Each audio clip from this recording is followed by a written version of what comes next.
Então vamos lá, gente. Vamos seguir aqui falando agora dos particulares em colaboração, tá? Com a administração pública, que são os agentes honoríficos. Me parece que é o mais importante aqui, né, para você saber diferenciar aí uma pessoa da outra. Sem vinculação permanente ou remunerada. Essa pessoa, pelo Celso Antônio Bandeira de Mello. Quem são essas pessoas, tá? Primeira pessoa são aquelas pessoas requisitados de serviço. Faça uma requisição para efetuar determinado serviço, que são os mesários ou os conscritos. São aquelas pessoas que vão prestar o serviço militar. Tá claro? Chamo você para quê? Para ser mesário, para ser conscrito, né? Isso, cara, é serviço militar. Sem vinculação permanente ou remunerada. No caso, o mesário não é remunerado. No caso, o conscrito, ele é remunerado. Segunda pessoa, segundo particular, em colaboração com a administração pública, gestor de negócio público. Aí são aquelas pessoas o quê? Porque aquelas pessoas são apenas gestores de uma situação específica. São aquelas pessoas, por exemplo, que socorrem alguém em acidente de carro. Tá claro? O cara acabou de ser atropelado, você vai lá e socorre o cara. Independentemente das questões criminais que podem vir a acontecer, não é isso? Você passa a ser um gestor em negócio público. Uma outra coisa é a contratação por locação civil de serviço. Tá? Jurista famoso, por exemplo, um parecer. A própria administração pública ela pode efetuar uma contratação direto de um serviço. Tá claro? É óbvio que você até depois você vai ver comigo na Lei 8666, não é isso? É possível, você vai estudar comigo essa hipótese de inexigibilidade, licitação dispensada, licitação dispensável e licitação deserta. Existem algumas hipóteses que eu não vou fazer licitação, ou por conveniência, ou porque é impossível, não é isso, ou porque a lei determina, ou porque não deu, porque as pessoas não apareceram, não houve gente, não importa. O que importa é que esse cara é um particular em colaboração com a administração pública, que ele está dando um parecer aí.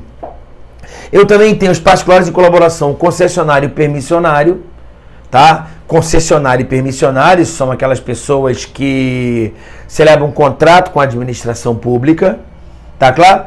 E por último, os delegados de função pública. No caso, seriam os cartórios, se não estiver errado, artigo 240 e alguma coisa, 242, 243, eu acho, se não estiver errado, os cartórios. Tá? Se inclusive passava de pai para filho, ganhava em torno de 1 milhão por mês. Isso com o tempo, esse feudo, ele está diminuindo e a tendência é diminuir, porque as pessoas estão muito ricas, não é isso? E com função que efetivamente ela é pública, já não passa mais de pai para filho, agora tem que fazer concurso público, né? Os cartórios já diminuíram, as pessoas estão ganhando um pouco menos, é um controle maior. Não importa, o que importa é que eles são delegados de função pública. Tá claro? Tranquilo? André, queria dar uma olhadinha aí, eu não vou botar para vocês aqui, não é isso? Com relação à acumulação de cargos. Então dá uma olhada lá no artigo 37, inciso 16. Até pode dar uma olhadinha aqui, né? Artigo 37, inciso 16. Você vai lá no artigo 37, inciso 16, só para se ligar com relação a uma acumulação de cargos. Vamos direto lá, né? No artigo, eu deveria colocar, olha lá, 37, inciso 16.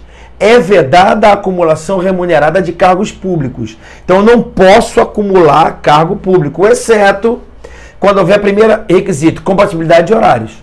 Então é óbvio, para acumular cargo, tirando essas pessoas doidas aí, não é isso? Compatibilidade de horários. Observar em qualquer caso o disposto no inciso 11, que fala do teto remuneratório. Acumulou cargo, tá ok, pode acumular 36 cargos, mas não vai passar do teto remuneratório. Tá? 2 cargos de professor, 1 cargo de professor com outro técnico científico e 2 cargos, né, de 2 cargos ou empregos privados de profissionais de saúde com profissões regulamentadas.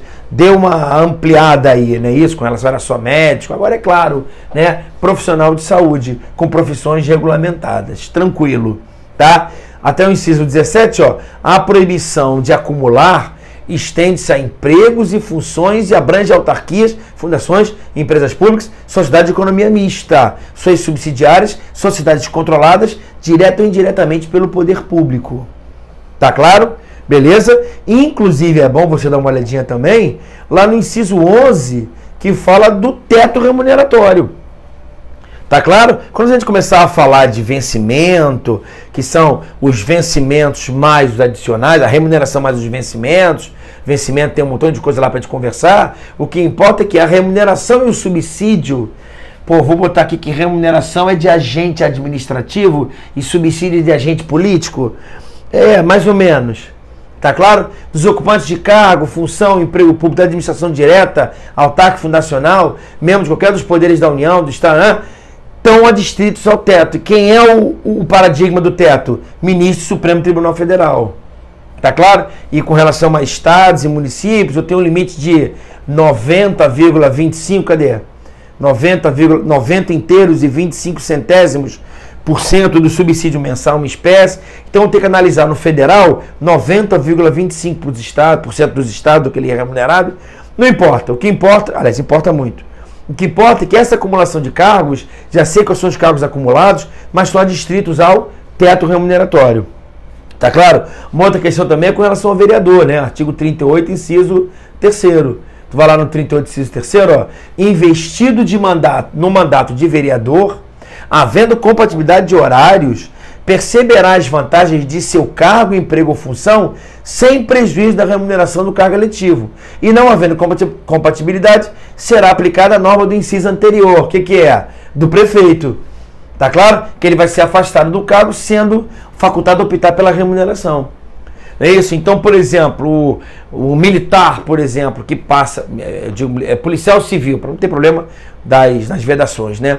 Um funcionário público que que é eleito vereador, se houver compatibilidade de horários, ele pode trabalhar nos dois. Ele vai receber a remuneração dos dois. Não havendo compatibilidade de horários, tá claro? Eu vou aplicar o quê? Perceberá as vantagens do seu cargo, ou o que ele escolher. Tá claro? Com relação, se não tiver compatibilidade, do prefeito. Ele vai escolher se ele prefere a dele ou se prefere a do vereador. Tá claro? Perfeito?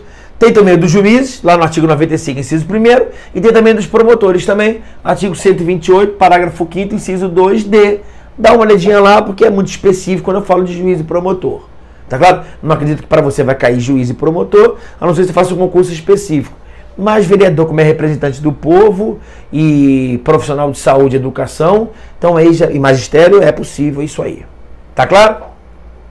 Beleza, então eu sei que existem 7 pessoas aí que são os agentes públicos, tá? Então eu falo agente público, uma regra e que tem espécies, não é isso? Genérico, gênero e que tem espécies, 7 espécies, beleza? Vamos lá, vamos conversar um pouquinho sobre o concurso público rapidinho, tá claro? Quero lá, realmente eu sei que você está aqui, que você está preocupado com os exercícios, eu sei disso, tá? Também, né, galera? Eu me preocuparia mais com a matéria, mas eu tenho que abordar tudo, né? Concurso público. Você faz concurso público para quê? Para cargo público, para emprego público. Tá claro? André, quando é que eu posso desempenhar um cargo público ou emprego público sem concurso público? Se eu tiver um cargo em comissão, nós já conversamos sobre isso, que é o janelão, uma contratação temporária, que inclusive no governo do ex-presidente Michel Temer, ele ampliou as hipóteses de contratação temporária pela administração pública e bem como também por as empresas privadas. Os agentes de saúde, ainda mais em questão de agente de combate a endemias. Eu ia falar ainda mais, é o quarto, não é isso? Na verdade eu achei que fosse colocar aqui dentro, mas é até diferente. Combate a endemias, artigo 198, parágrafo 4º da Constituição. Processo seletivo público, né? Não é concurso público. Para agentes de endemias é um processo seletivo público. Por que você está falando isso, André? Estou falando que é uma questão interessante, que a dengue, por exemplo, já não é nenhuma coisa fortuita, né? Já é absolutamente esperado que no verão haja um surto de dengue. Parece que agora está melhorando. De qualquer maneira, quer entrar para a administração pública, faça concurso público para ter um cargo ou emprego público. Tá claro? Uma vez o aluno falou, André, então se eu quiser receber verba pública, tem que fazer concurso. Nada disso. É só você pensar no Marcelo Odebrecht e no Léo Pinheiro. Não é isso? Porque eles não fizeram concurso público. Não tem cargo em comissão, não é contratação temporária e não são agentes de saúde. Eles são delegatários de serviço público.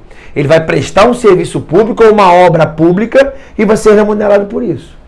Conversamos inclusive lá, no tema que nós falamos da administração pública direta e indireta, que eu posso setorização, que o segundo setor são as concessões e as permissões. Beleza? Algumas decisões aí do STJ e do STF, tá? Primeiro, gente, não é legítimo concurso só de títulos. Concurso só de títulos Não é possível. Tem que ser de provas e títulos.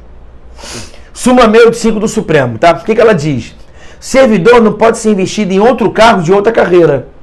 Tá? Então, quando eu falar um pouquinho mais da Lei 8.112, que deve ter questões falando sobre isso, você vai ver que existe o plano de carreira dentro de um quadro. Então, tem o quadro, tem a carreira, tem o cargo e tem os níveis dos cargos. Então, faz no teu caderno aí mais à frente, faz um quadrado, que é o teu quadro, uma escadinha, que é a carreira, que eu tenho os níveis ali que eu vou, através do quê? Da minha promoção. Eu não posso ir para outro quadro, para outro quadradinho.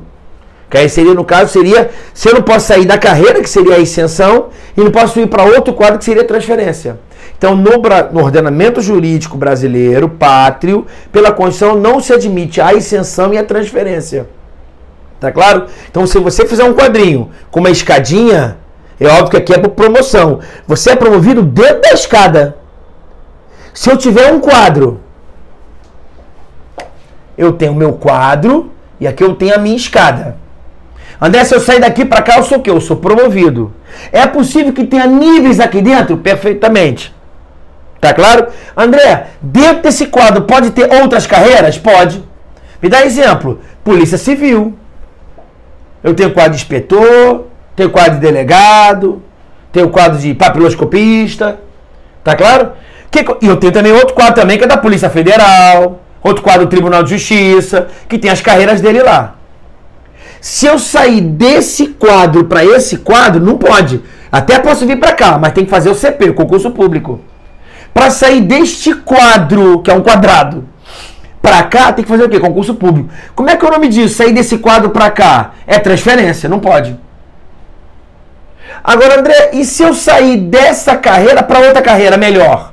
Aí é chamada ascensão. Também não pode. Se você quiser sair dessa carreira e ir para essa carreira, você tem que fazer concurso público. Então, sair de quadro, sair da carreira, tem que fazer concurso público. A Constituição não admite a ascensão e transferência. O professor já ouviu falar de permuta. Porra, bichão, permuta é permuta, porra. É outra coisa que nós vamos conversar. Tá claro? Já ouviu falar em promoção, dentro da mesma carreira. Promoção é você subir de nível dentro da tua carreira, que não pode sair da carreira. Tá claro? Que era o que acontecia antes de 88, né? O cara entrava para inspetor da Polícia Civil, ia fazendo e queria entrar para ser delegado. Fazia um concurso interno, um processo seletivo interno, não sei nem mais o que diabo é isso. O cara ia por uma carreira melhor. Não pode. Tá claro? Súmula 686, exame psicotécnico só com previsão legal. Então tem que haver previsão legal para o exame psicotécnico. Inclusive o Supremo vem dizendo que eu tenho que criar vários critérios objetivos para poder te reprovar. Tá claro? Súmula 683, que fala do limite de idade. Tá claro? Anota isso aí. Tá? Critérios diferenciadores. Exigência em edital tem que ter duas palavrinhas. Se liga. Pertinência, suficiência. Daqui a pouco eu converso com vocês. Pertinência, suficiência. Certamente vai ter questão falando sobre isso. Pertinência e suficiência. Tá claro? André, e o veto para o cara assumir o cargo? Olha, o veto não motivado, não é isso? Não é possível. Tem que haver motivação para impedir o acesso a cargos públicos. Súmula 266 do STJ, a exigência do diploma não é na data da inscrição, mas sim na data da posse. Tá claro? Os próprios editais agora, as próprias inscrições em concurso público, ele fala isso. Ah, tô fazendo concurso que exige terceiro grau. Mas tô no último período da faculdade. Tranquilo. Inclusive existe, olha que interessante, houve um caso do indivíduo que ele fez a inscrição, não tinha o terceiro grau ainda, não tinha terminado a faculdade, e declarou que ia terminar a faculdade até lá. Só ele passou bem, e o concurso voou. Então ele fez o concurso, prova tal, exame físico, tá tudo rapidinho, pimba, não tinha terminado ainda. Tá claro? Então ele fez a prova sem o diploma, mas se demorasse 6 meses ele teria o diploma, mas foi rapidinho, ele pimba, não tinha o diploma. O que ele fez? Negaram a inscrição dele, ele foi reprovado. Tá claro? Aliás, não foi investido em cargo público, melhor. O que ele fez? Ele impetrou mandato de segurança. Mas impetrou mandato de segurança para quê? Se ele não preenche os requisitos, não é verdade? Ele foi inteligente, ele impetrou mandato de segurança para que seja colocado em último lugar. Haja visto que ele passou lá em cima. Olha, excelência, eu passei em quarto. Não posso ser punido por ter passado em quarto, pô. Me coloque em último lá. Dentro do número de vagas, claro. Tem 200 vagas, me coloque no número 200, tranquilo. Manda a galera entrar, mas eu vou entrar. E me deixe terminar a faculdade na paz, já estou garantido. E ele realmente tomou posse 6 meses depois, 1 ano depois, foi quando foi chamando. Beleza? Tranquilo? Prazo do concurso. André, prazo do concurso todo mundo sabe, né? Até 2 anos, até 2 anos prorrogar por igual período. Todo mundo sabe isso. Pô, mas esses 2 anos conta a partir de quando? Tá? Eu tô te falando. Conta da data da homologação do concurso. Então não é a publicação de edital, não é a sua inscrição, não é a data da prova, nada disso. Tá claro? É da homologação do concurso. Súmula 15 do STF. Direito subjetivo à nomeação quando preterido na ordem ou contrato temporário. Então me entenda, olha só, gente, você hoje, em regra, não tem, o STJ está mudando, não tem direito a ser nomeado. Tá claro? Não há direito subjetivo à nomeação, era no passado. Hoje o STJ vem dizendo o seguinte, por uma questão de razoabilidade, boa-fé objetiva da administração pública, se você passa dentro do número de vagas previstos no edital, você passa a ter direito subjetivo dentro do prazo de validade do concurso. Entendeu? Você tem direito a ser nomeado dentro do prazo de validade do concurso. O que significa dizer? Significa dizer que fora do prazo é mera expectativa de direito. Mas quando é que eu tenho direito subjetivo a ser nomeado? Quando você é preterido na colocação. Por que você passa a ter direito subjetivo? Porque a administração pública, ela declara de forma expressa que ela está precisando de você. Estão me entendendo? Então ela fala o seguinte, só para você entender, para botar a tua cabeça em ordem, para você entender o que eu vou começar a falar agora.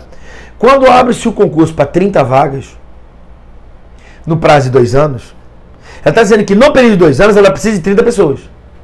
Nada impede que ela chame 3 mil. Como também nada impede que ela chame só 5. Por quê? Porque pode surgir um fato superveniente. Olha, eu precisava de 30 pessoas, porque a violência estava gravíssima. Porém, o novo governo entrou e deu dinheiro para todo mundo, que foi uma maravilha. As pessoas estão cometendo menos crimes. O índice de criminalidade diminuiu muito. Por quê? Porque veio a Copa do Mundo. Sei lá, estou chutando. Então eu precisava de 30 vagas naquela época. Agora eu preciso só de quê? De 2. Como também agora eu preciso de 3 mil. Tá claro? Então eu não tenho direito subjetivo a ser nomeado, a não ser que eu passe em primeiro colocado. Então se for aberto concurso público, primeiro tem que chamar. Pelo princípio da razoabilidade, proporcionalidade e boa-fé objetiva. Eu não posso abrir concurso público para não chamar ninguém.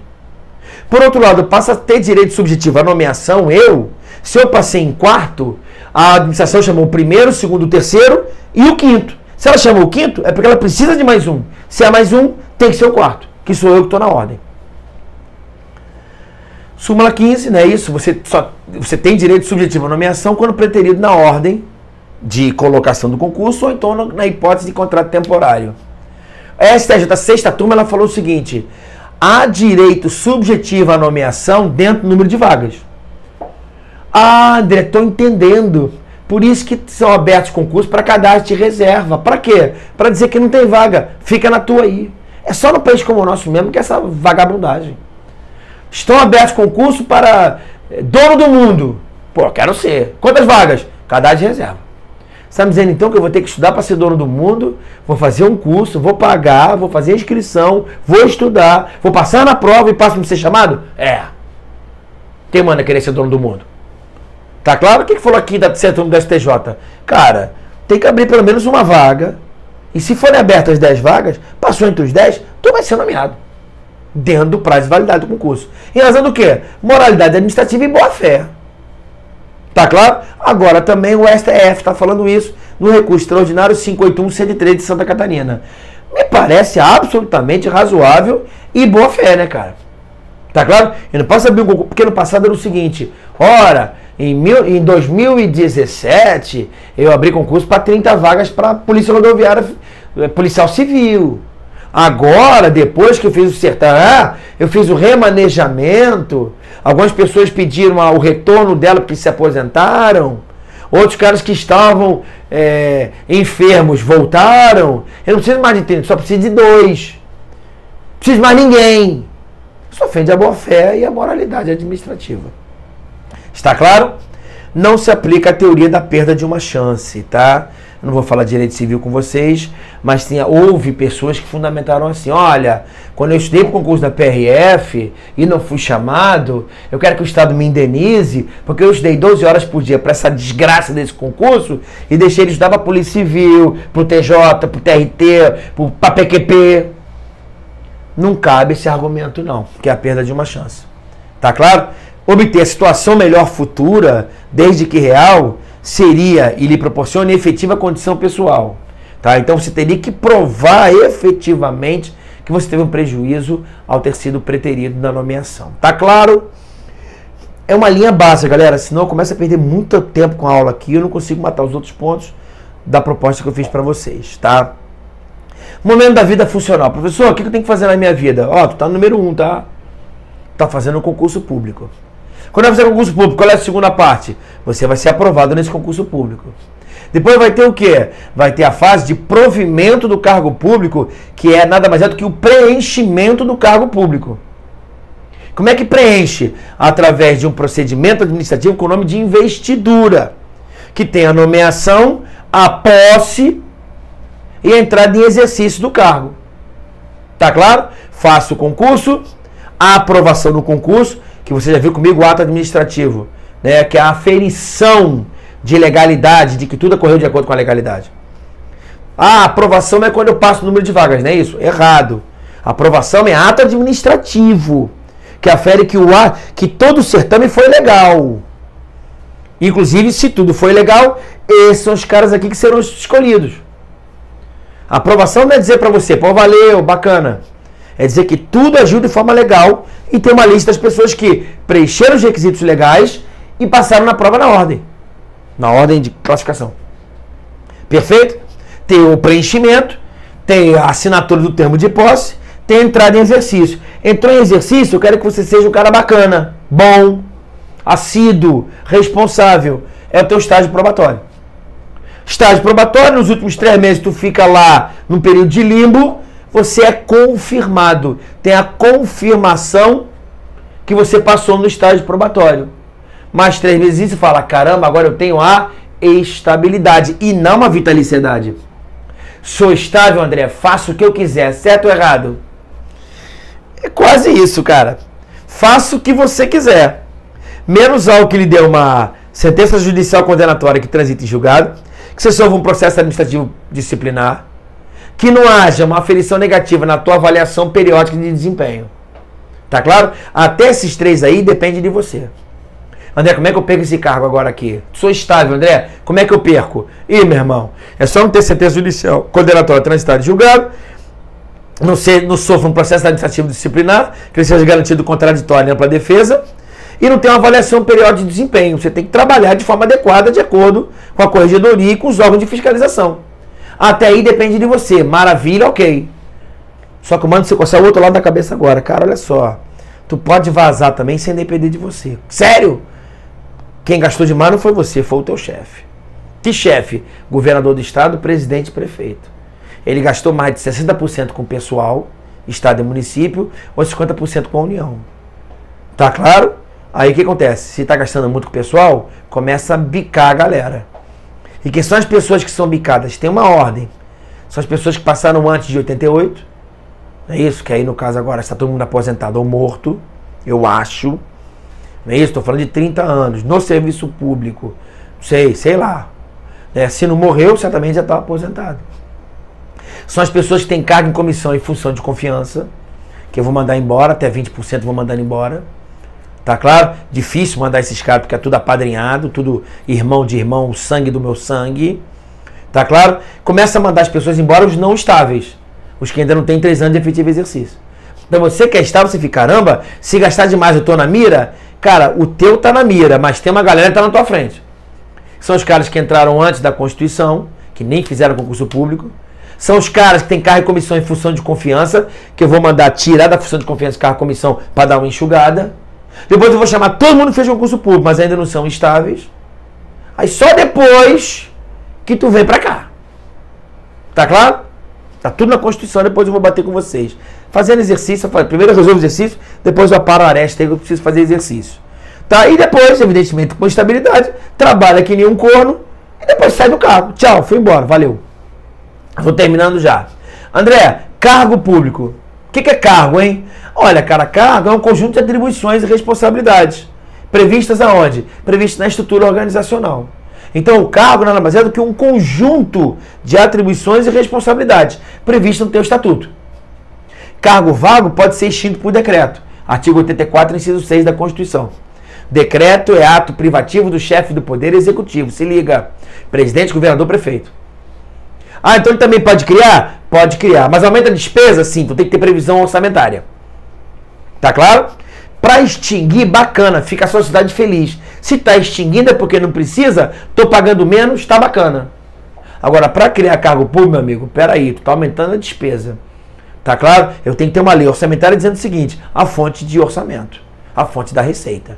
Estão abertos 15 mil cargos para PRF. Galera, todo mundo vai gostar, claro, até a própria sociedade. Porra, 15 mil cargos para PRF, pô, legal, vai ter fiscalização pra caramba. Mas peraí, quem paga essa conta? Então eu quero ter a fonte de receita, beleza? Provimento é um ato administrativo constitutivo. Tá? O provimento é o ato de preenchimento de cargo público. E esse cargo pode ser efetivo ou em comissão. Vem por fora, vem para o concurso público. O que mais? Originário, que eu estou preenchendo ele sem ter nunca preenchido nenhum outro cargo público, numa vinculação anterior com o Estado, ou derivado, que é quando você preenche através de uma promoção, preenche através de uma remoção. Tá claro? Que aí você já está dentro. E a investidura ocorre com a posse. Na verdade, eu prefiro falar para vocês que a investidura nada mais é do que a nomeação, posse e exercício. Na tua lei fala que a investidura, três atos: nomeação, posse e exercício. Como é que eu preencho? Olha, através da nomeação. A nomeação é a única que é originária. André, como é que é provimento? É preenchimento. Qual é o oposto de provimento? Vacância. Que é quando o cargo torna sem titular. Então, o provimento é preencher um cargo público com um titular. E a vacância? Quando o cargo fica vago porque não tem um titular.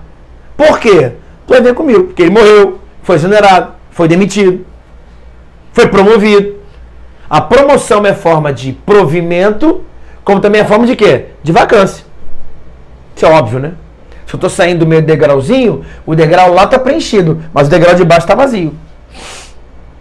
Nomeação é a única forma originária de provimento.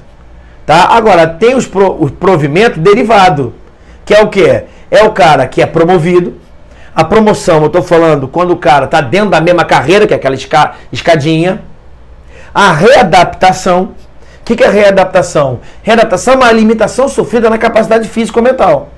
Então, se eu estou preenchendo um cargo de policial rodoviário federal e perco uma perna, eu não vou para a rua. Se bem que perder perna talvez seja aposentado, né? Mas eu posso readaptá-lo, é colocar num outro cargo compatível com a sua limitação, que é? Com a sua limitação sofrida. Não tendo cargo vago com essa compatibilidade, ele fica como excedente até surgir uma vaga. Então, fique em casa recebendo como excedente. Exerce suas atribuições. Tá? O excedente, ele vai desempenhando as suas atribuições. Eu confundi com disponibilidade, desculpe. Excedente, ele está trabalhando. Disponibilidade é que ele fica em casa. Tá claro? Exerce suas atribuições. Sendo grave as lesões, pode ser aposentado. Porque quando eu falei perder perna, eu fiquei meio grilado. Talvez tenha falado besteira, ainda mais na gravação. Porque talvez seja aposentado. Tá? Então, antes da aposentadoria, eu tento a readaptação. Beleza? Tem a reversão. O que é a reversão? É a volta do cara que não conseguiu ser readaptado. Se perder um pé, tenta a readaptação. Não deu, é aposentado. Sendo aposentado, se a limitação sofrida dele por invalidez, ela assumiu, ele pode retornar, que é a chamada reversão. Tá? Quando é que ocorre a reversão? Tá? Quando insubsistem os motivos, tá? Os motivos que levaram a sua aposentadoria não subsistem mais. Então o cara estava com um problema mental, estava com, sei lá, um transtorno, não é isso? O cara vai para casa porque está transtornado, não pode ser policial, não pode ser nada, e passou. esse transtorno dele. O que acontece? Ele volta. Não tendo cargo vago, ele volta como excedente. Ele volta. Ou volta preenchendo o cargo dele, ou volta como excedente. Ou então voluntário. Aí tem que ter solicitação. Ele tem que ter sido aposentado também voluntariamente. Aí ele foi aposentado voluntariamente. Estava recebendo proporcional. Aí a carreira tem benefícios que não são extensíveis a ele. Ele vê que ele se aposentou com X dinheiro, com X valor, e o cara já está ganhando 2X porque tem vários adicionais porque está trabalhando. Então ele pede para voltar. Então ele solicita aposentado voluntário. Tem que ser estável quando na atividade, evidentemente. Não é isso? Aposentado há menos de 5 anos e haja cargo vago. Então o cara estava trabalhando, era estável, pediu aposentadoria. Aí por alguma razão ele fala, quero voltar. Ou porque eu estou com saudade do trabalho, ou porque eu estou com saudade da grana. Com meus adicionais. Então ele tem que pedir, não é isso? Tem que ter cargo vago. Ele tem que estar aposentado há menos de 5 anos e tem que ter cargo vago. Tá claro? Desde que ele tenha sido estável na época. Eu tenho o caso do aproveitamento. O que é o aproveitamento? O aproveitamento é quando o servidor ele está em disponibilidade. Eu até abri com meus alunos. O que é excedente e disponibilidade? Não esquece. Qual é a diferença da estar excedente e estar em disponibilidade? Os dois não estão trabalhando. A diferença é aonde? Que em disponibilidade ele não trabalha em casa. E o excedente, ele não trabalha, mas não trabalha. Ele vai para o trabalho para não trabalhar. Por quê? Porque ele não está desempenhando nenhum cargo naquele momento. Então ele está no trabalho, mas não está trabalhando. E indisponibilidade, não está no trabalho e nem está trabalhando. Aproveitamento, o retorno do servidor em estabilidade. E aposentado. Perdão, indisponibilidade. Tá claro? Olha claro, não confunde. A reversão, que é o aposentado. O retorno do aposentado é reversão. Ou por quem subsiste o motivo, ou por voluntário. E o aproveitamento, quando ele está em disponibilidade. André, quais são as hipóteses? O cara está em disponibilidade, que a administração pública manda o cara voltar. Ou porque ela está em reorganização e surgiram alguns cargos. Tá claro? Ou porque houve a extinção da entidade, por isso que ele ficou em disponibilidade. Ou porque houve a extinção do cargo dele, ou então por desnecessidade. André, quem fica em disponibilidade? Pô, teu cargo não é mais necessário. Ele não foi extinto, mas ele não é mais necessário. Você não é mais necessário. Ou então é extinto o teu cargo. Ou então é extinto a entidade. Ou então eu estou me reorganizando. Tá claro? Isso é tudo questão hierárquica, estrutura interna da administração pública. Você vai para casa, recebendo, tranquilo, aí ele se reorganiza e fala, olha só, surgiram alguns cargos aqui, você vai voltar. É o aproveitamento. O que é a reintegração? A reintegração, se liga, a reintegração é a reinvestidura, é o retorno do servidor estável por uma decisão administrativa ou judicial. Então eu tenho uma situação de demissão ilegal. Você foi demitido, por exemplo, ilegalmente, exonerado sem os fundamentos adequados. Você foi demitido ou exonerado com a administração pública dando os motivos determinantes.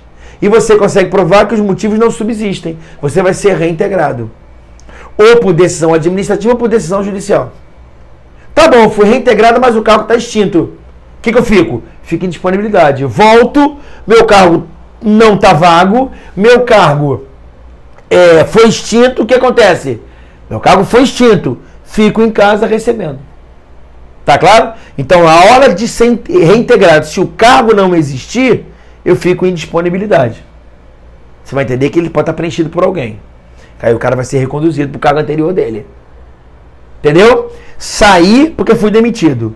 Peço para voltar porque a decisão foi ilegal de demissão. Volto. Meu cargo está extinto, o que acontece? Fico em disponibilidade. Se preenchido o cargo por outro servidor, o que eu faço? O cargo existe. Bico o servidor que está no meu cargo. Biquei o servidor e o que acontece? Preenche o cargo. E o cara que foi bicado vai ser reconduzido para o cargo de origem, o anterior. Está claro? Se liga. Qual o cargo anterior? Se liga. Quando esse servidor ele é bicado, duas coisas podem acontecer com ele. Se ele for servidor que está no meu cargo estável, ele fica em disponibilidade. Se ele não é estável, ele vai para a rua. Está claro? Então, André, eu fui demitido. Entro no judiciário ou na própria administração pública. Ela me reintegra. Reintegrando, o cargo está vago? Sentei no cargo. Se o cargo está extinto, não existe mais, fica em disponibilidade. Se o cargo está preenchido, o que eu faço? É bicuda, bica. Preenche o cargo público e esse cara é o quê? Qual é o nome? Reconduzido. Reconduzido no seu cargo anterior. Tá claro? Mas, André, se o cargo dele anterior tiver preenchido, ele entra no cargo dele. E se o cargo anterior não existe mais? Depende, tem que ver se ele é estável ou não. Sendo estável, fica em disponibilidade. Não sendo estável, vai para a rua. Ponto final. E o que é a recondução? Olha, o retorno do servidor estável ao cargo anteriormente ocupado. Significa dizer que se ele não tem estabilidade, ele não volta para o cargo anterior. Por reintegração do servidor anterior ou inabilitação no estágio probatório. Às vezes esse cara aqui está preenchendo o meu cargo, aliás, o cargo é dele mesmo, mas ele não é aprovado no concurso, no estágio probatório. Ele é reconduzido para o cargo dele anterior. Tá claro? E se ele está no estágio probatório, não passa no estágio probatório, mas nunca foi servidor público. Então ele é reconduzido para o cargo dele anterior. Qual é o cargo dele? A casa da mãe. Tá claro? Beleza? Se liga no artigo 13 lá, tá? Aliás, melhor, para não ficar o bloco muito longo, vamos dar um intervalinho.